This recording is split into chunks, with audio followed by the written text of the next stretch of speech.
I get so many messages from people asking me to help work on their room and rec room, but the thing is, I can't help everybody. I got my own projects to do, man. I got videos to make. But what if I helped people and made a video at the same time? So I asked my viewers to send in some rooms that you guys are working on so I can help out and do some circuits for them. The first room I'm working on is drop people, and they requested that I make a queue system for them. I think the concept of this room is that there's a queue to become the dropper, and then the dropper can like teleport people into this giant hand and mess with them and throw them into the abyss if they want. Dude, look at this. I joined the room. It says, "Hi BVR, thanks for helping." They left me like a whole instruction manual. What the? BVR. So the goal. They left me like an audio message. Oh my gosh, this is the greatest room of all time. Man, I mean, look at this. The creator of this room is supporting me just like you should. Of course, use code BVRR in Rec Room. So, how are we gonna go about making a queue so that people can wait in line to be the dropper? Well, there's a thing in circuits called a list. A list lets us keep track of a sequence of data. For example, a list of players. So we could have a list of players where the top of the list is the front of the queue and the bottom of the list is the back of the queue, just like an actual line. So then a list seems like the logical answer, right?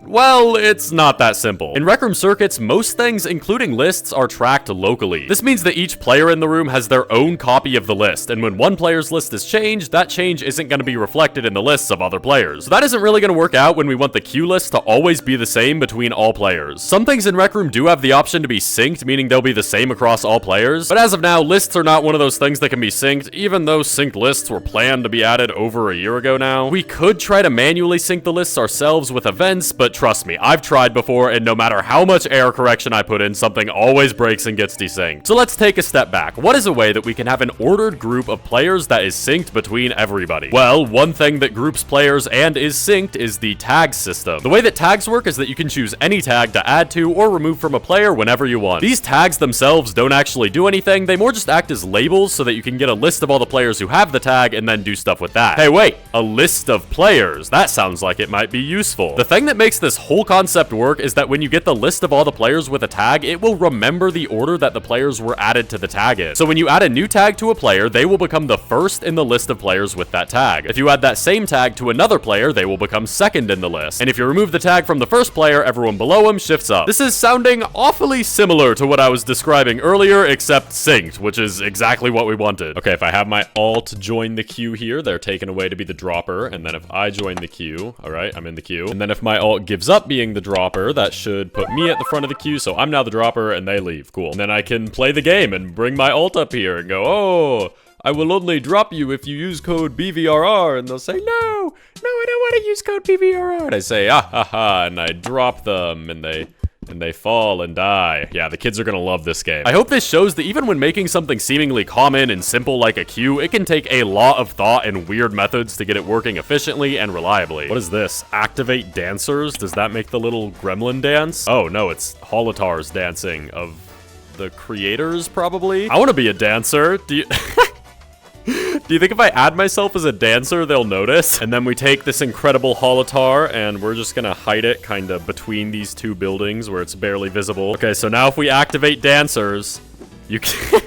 You can see me down there in that corner. If I ever do another video like this, there is no way that anyone is gonna want me to be co-owner in their room to come in and do stuff. After making some other, important additions to the room, I told the creators that my work was done, and I gave some other small suggestions I had for the game. Here is a final look at all the circuits I used to make the queue. So, little fun fact, over the past few months, I've actually mostly switched to doing circuits on screen mode instead of VR. But just for this video, I figured it'd be better if I did the circuits in VR, so I tried it out for the first time in a while. I mean, I figured that surely by now they would have fixed the many issues with using the Maker Pen UI on VR that made me not want to do it anymore in the first place, right? But in my time working on these projects, I've discovered that, no. Pretty much every single issue I've had with the UI for almost 2 years now is still around. And it actually sucked to use so bad that I will now dedicate an entire portion of this video to complaining about the poor design decisions for the new Maker Pen UI that have not been touched in almost 2 years since it was added. Let us begin. The palette is way too small to use when it isn't popped out, so you're basically forced to always have it popped out next to you. The config menu doesn't automatically pop out when you use the configure tool on something like it used to, so unless you want to be constantly pulling out and closing the config menu, you have to basically always have it out too. Even when it's completely completely blank because you aren't configuring anything. This leads to me basically having two giant pop-out menus surrounding me at all times, which obviously leads to some visibility issues, but there's even more issues I'll talk about later. Finding anything in the palette is basically impossible without just searching for it. All of these props and components tabs are useless because they're just giant scrolling lists of barely organized random stuff that isn't even in the right category half the time. Moving around pop-up menus is super clunky and has to be done by pointing and clicking at it. Like, what happened to the handlebars on the old palette? That was so much better and more intuitive. And even then, there are other VR games that use this point and click method to move around menus, and they handle it way better and give you way more control. The only menu that's somewhat bearable to use while it isn't popped out is the tools menu, and even then, it is super cluttered. Why did they put this settings menu that's really annoying to use when it's that small always right next to the tool selection? I feel like this would have been so much better if they only had the tool selection pop up like on the old UI, but then they also had a button that popped up a larger settings menu on top of it when you want to change them. Okay,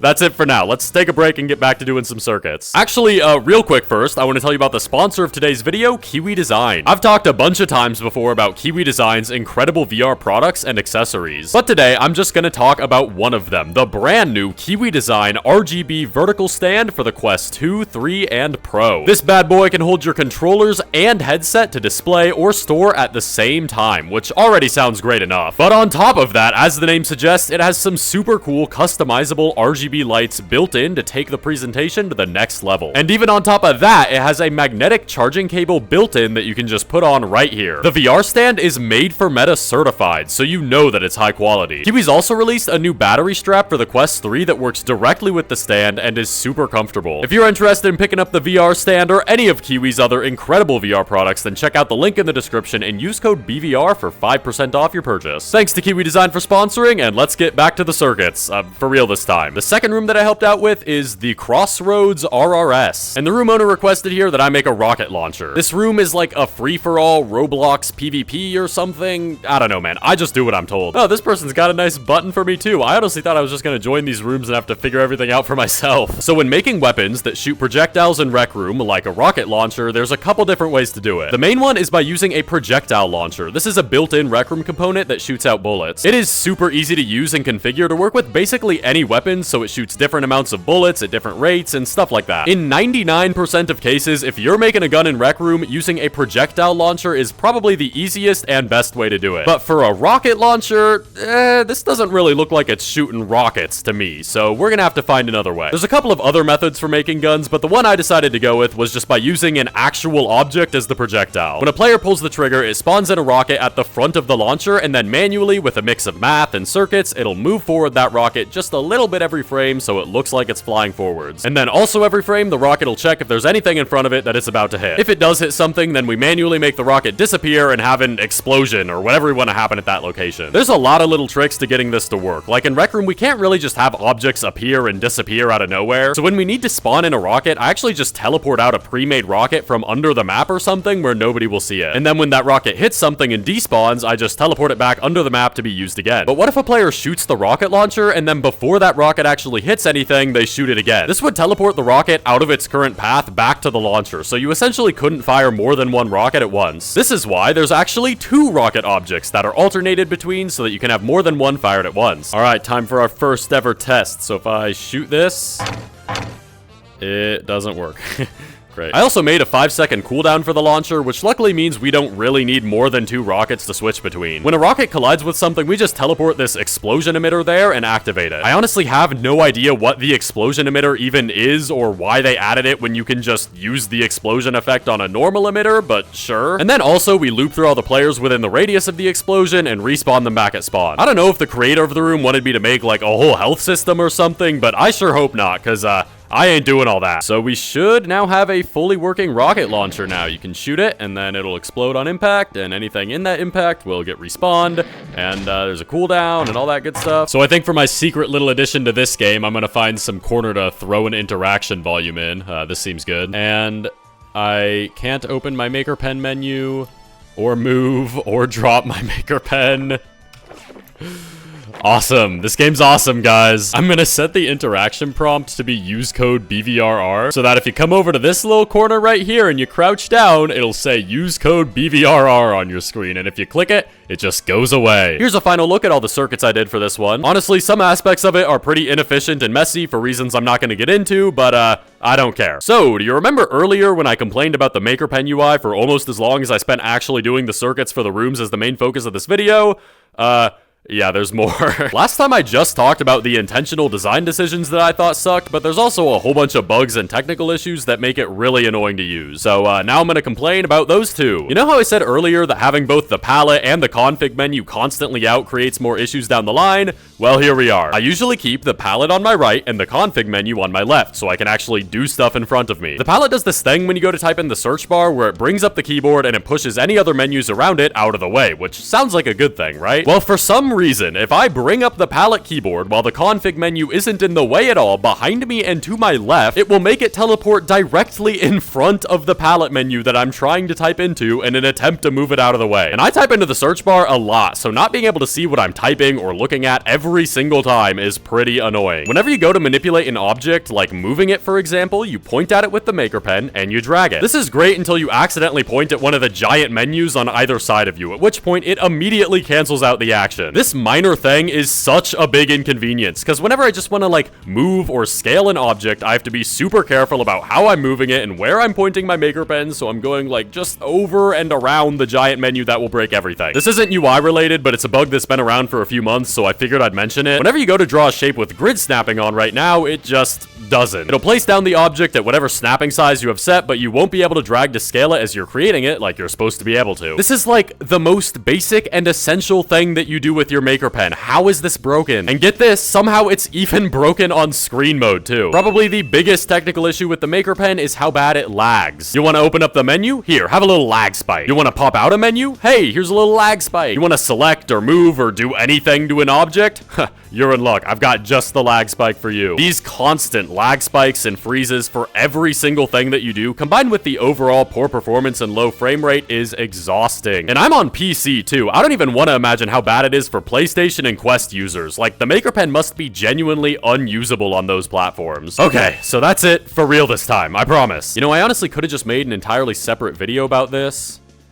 Let's just get back to the circuits. The final room that I helped out with was the Backrooms virtual experience. I think this room is like a Backrooms quest or something. I don't know. I just stayed in the first subroom the whole time. The creator asked me to make a keypad for them where the player could enter a code to open up a door. Now, you might have noticed that I've refrained from using Rec Room Studio at all on any of the previous rooms. That was just because I knew if I used Rec Room Studio, I'd probably spend like hours trying to perfect stuff like the explosion effect on the rocket launcher or whatever. But some of you might remember my room SCP-173 that I helped make. And in that room is a keypad that I made using Rec Room Studio, which was very similar to the one I was thinking about making for this Backrooms game. So because of my previous experience making a keypad like this, and also just knowing that Rec Room Studio would make it way better, I decided to break my rule for this room and open it up in Studio. While I knew this keypad was gonna end up pretty similar to the one in SCP-173, I didn't want it to look the exact same, so I edited how the buttons look a little bit, and I made them round, and yeah, there we go. Looks totally different, right? Actually, setting up the UI components in Rec Room Studio was super easy. In Unity, UI elements are basically just nested panels, so you really just have to break it down to the background panel, the output panel with the text on it, and the input panel with the buttons and text on them. From there, I just had to set up some basic studio events so I can detect when the buttons are pressed and also change the text on the output. And then I also accidentally gave the Rec Room Studio object to the wrong object, which messes up the entire hierarchy I made, so I got to redo it all. Really just classic game dev stuff. But pretty quickly, I had the keypad set up and I was ready to do circuits in Rec Room, which were super simple. When a number is pressed, it saves that number next to whatever previous numbers were pressed, and it updates the output display to show them. Once 4 numbers have been input, it checks if the code is equal to the correct code. If it isn't, then it resets, and if it is, then it opens the door or whatever. So we know that it works when it doesn't have the right code, but if I go ahead and type in the super secret correct code of 1234,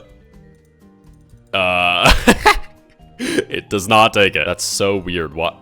It's because I didn't hook this one up. Okay, see, that's circuits for you. You forget to hook up one thing and everything breaks. So if I press 4 here, All right, we get the little gold sound effect that time, which means it works. I have no idea what the correct code for this keypad is supposed to be or what it's supposed to do. I just made the code easy to adjust, and I'll let the room owner take care of the rest. I think that all 3 of these rooms I helped with are now published, so go check them out if they're interested you at all. Thank you to everybody who submitted your rooms, and let me know if I should do more of this. Subscribe, and that's the end of the video.